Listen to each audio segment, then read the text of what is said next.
Isso aí, galera do primeiro ano. Todo mundo abrindo seu livro na página 28, na unidade 1, dando continuidade à questão da burocracia aí. Bom, vamos lá? Galera, é o seguinte.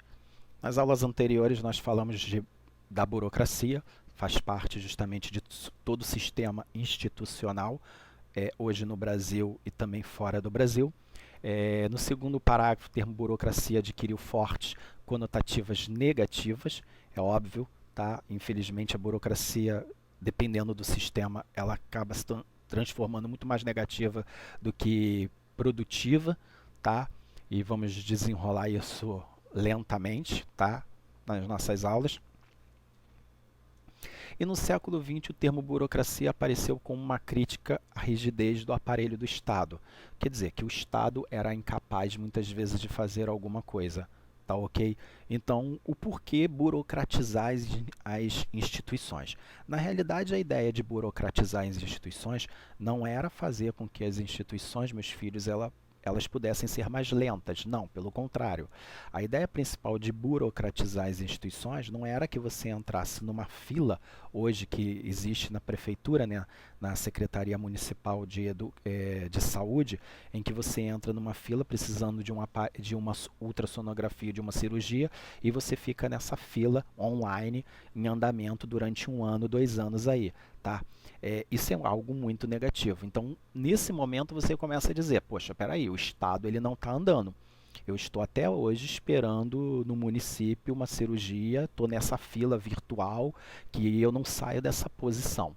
Essa ideia de burocracia, ela é ligada à questão da gestão e da incompetência desses gestores que não conseguem fazer com que esse aparelho do Estado ele venha a funcionar. Tá? E aí o que, que acontece? É uma crítica de quem está atrás desta mesa com essa caneta, com esse papel, fazendo a sua função. E se está fazendo a sua função e como está fazendo a sua função. Tá? Muitos criticam até os funcionários, os servidores, né, justamente porque acabam não produzindo. Tá? E a grande crítica é a questão da produção, de como produzir, tá? No quarto parágrafo, tá? Lá no quarto parágrafo, ela não é algo que impede a produção do Estado, tá? Vamos lá. Poxa, Leandro, como assim? Como é que ela não é algo que impede a produção do Estado? Bom, primeira coisa que nós temos que pensar, a divisão da burocracia, a divisão do processo burocrático, a ideia dela era criar áreas específicas para cada setor e dar responsabilidade para cada um. A ideia principal era essa, você divide os setores, tá? Você cria áreas específicas e você dá responsabilidade para cada um. É como aí na escola, funciona a secretaria, o diretor, a menina da tesouraria, o coordenador, os professores. Isso é um processo burocrático. Cada um ali tem a sua função, a sua competência. E cada um trabalha até aonde pode. Eu não posso fazer coisas as quais não foram autorizadas. Ponto, acabou. Isso é óbvio, eu sou professor, eu estou ali apenas para lecionar. Se vocês querem algo além, vocês vão ter que buscar um outro departamento, não é verdade? Professor não é responsável pelo dinheiro da instituição, então vocês não podem pagar o professor. Professor, vem pagar a escola, toma aqui o dinheiro, não é de minha responsabilidade. Ah, professor, vou faltar semana que vem? Espera aí, passa pela coordenação primeiro e fala a razão da sua falta e leve um atestado médico, mostre para a coordenação, para que a coordenação ela passe isso para mim. Esse sistema e processo burocrático, ele não só funciona na escola, mas ele também funciona em várias instituições, seja no trabalho, né, que se hoje por acaso eu tiver que faltar o trabalho, o pai de vocês tiverem que faltar o trabalho, a necessidade de um atestado médico. Isso é burocracia, tá? A igreja, ela é um processo burocrático. A igreja, seja católica ou evangélica, ela é dividida entre padres, pastores, bispos, presidente, vice-presidente. Então existe toda uma cúpula, existe todo um aparelho institucional por trás disso, tá? Então esta ideia não é dificultar nada, pelo contrário. A ideia é fazer com que a instituição funcione. Bom, esta, primeiro, é a ideia principal. Bom, e nós temos um ponto negativo. A corrupção, os interesses pessoais são obstáculos à participação democrática da população. Por que, Leandro, essa questão aqui que eu coloquei para vocês? Porque quando vocês falam assim, poxa, minha mãe, meu pai, meu tio, minha avó, está até hoje esperando numa fila para fazer uma ultrassonografia. Bom, se você tivesse hoje num hospital particular, pelo fato de você estar pagando, óbvio, evidente que isso seria muito mais rápido, tá? Mas já que você depende do aparelho do Estado, e também é dever do Estado, isso está na Constituição, o Estado ele tem que garantir o assistencialismo às pessoas mais pobres, tá? A grande dificuldade e o grande questionamento é porque este aparelho institucional ele não funciona para os mais pobres. Por que os mais pobres, que dependem do aparelho do Estado, dependem dessas instituições, acabam tendo seus direitos feridos? Na verdade, não é que você está tendo seu direito ferido, você está sendo atendido. Bom, quando o seu caso vai ser resolvido, já é uma outra questão.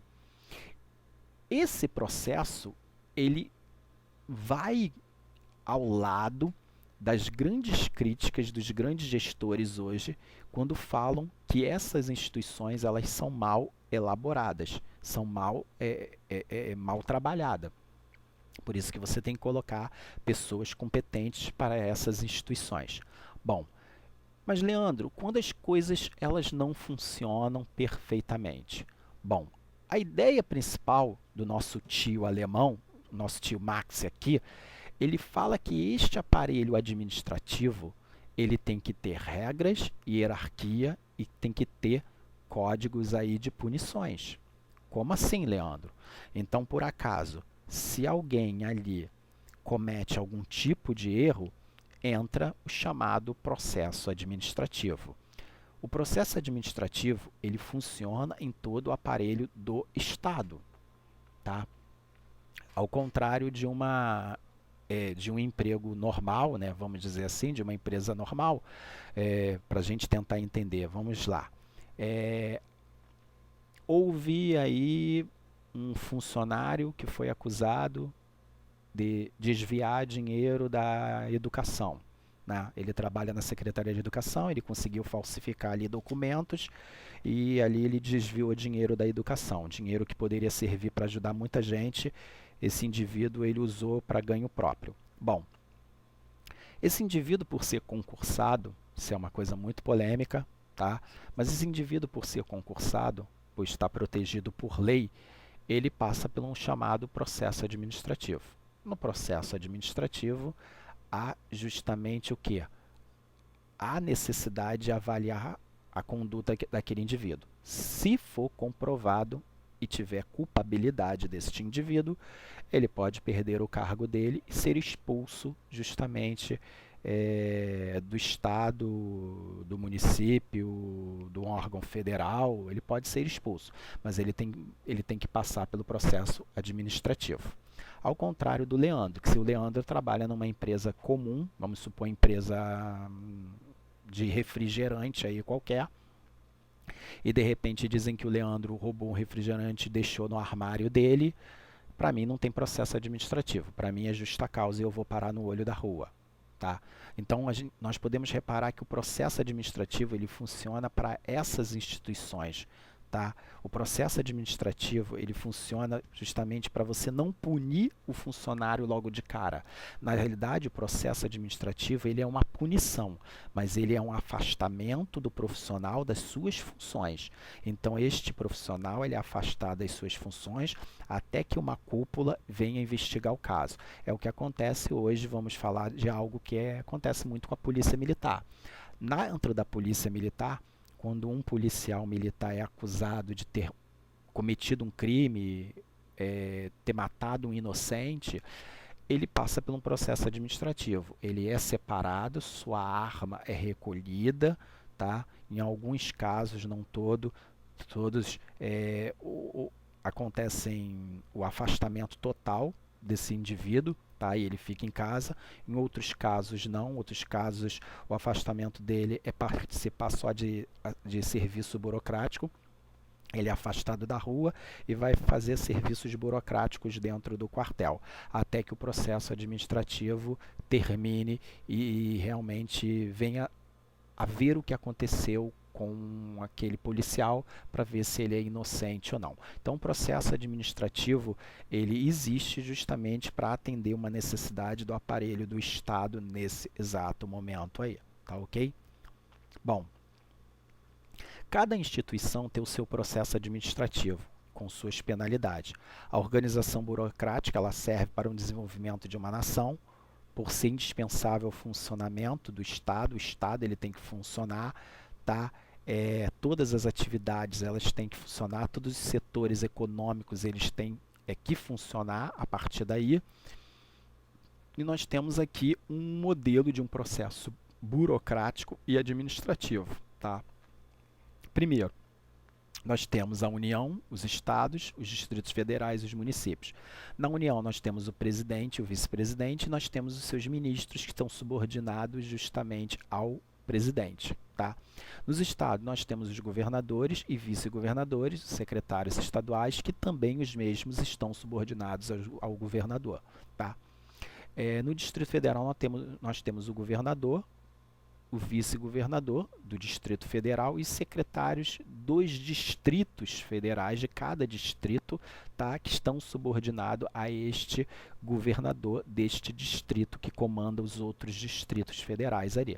Temos o prefeito, o vice-prefeito e os secretários municipais que os mesmos estão subordinados a estas instituições dos prefeitos aí, tá? E para entender melhor essa lógica, tá? Nós temos o presidente, que escolhe os ministros. Os ministros, eles prestam contas ao presidente. Só que o presidente, ele também tem que prestar conta com a população, ele tem que prestar conta com a sociedade, ele tem que prestar conta com o bom andamento do Brasil, com o bom andamento das coisas, tá? E para isso existe o Congresso. O Congresso, ele fiscaliza o chefe de governo e ele fiscaliza o ministro. Então o Congresso, ele está observando o presidente e o Congresso está observando os ministros. Se por acaso há necessidade do Congresso hoje falar assim, nossa, o presidente está cometendo um crime constitucional, o presidente ele está cometendo um crime federal, um crime administrativo, um crime econômico, se por acaso acontece isso, este presidente ele tem que responder a este Congresso. E como é que ele responde a este Congresso? Ele responde a este Congresso com processo administrativo. O processo administrativo, ele pode levar ao impeachment de um presidente. Vocês sabem muito bem que é o que aconteceu com a presidente Dilma aí. A presidente Dilma, ela foi acusada pelo Congresso de cometer crime de responsabilidade fiscal. Então, ela sofreu um processo administrativo e ela perdeu a cadeira de presidente do país nesse exato momento. Então, este processo burocrático é para normalizar as instituições e fazer com que essas instituições elas possam andar com mais nitidez, para que a população ela tenha uma resposta melhor.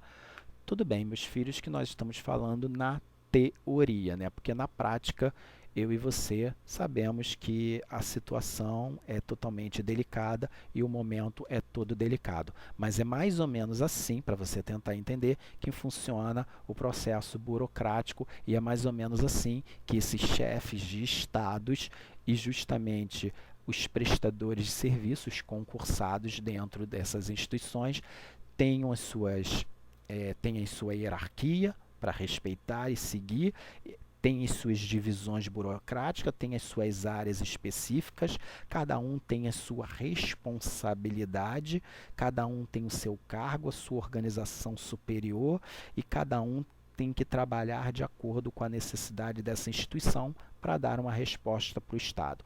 O processo burocrático não faz parte só do aparelho do Estado, mas todo o processo burocrático faz parte também das empresas privadas aí. Entendeu? Burocracia, ela existe em todas as instituições. Até dentro da nossa casa, né, existe uma burocracia para tudo, né? Tá bom? É isso aí. Galera, um abraço, fui, tchau, até a próxima aí. Tá bom, meus filhos?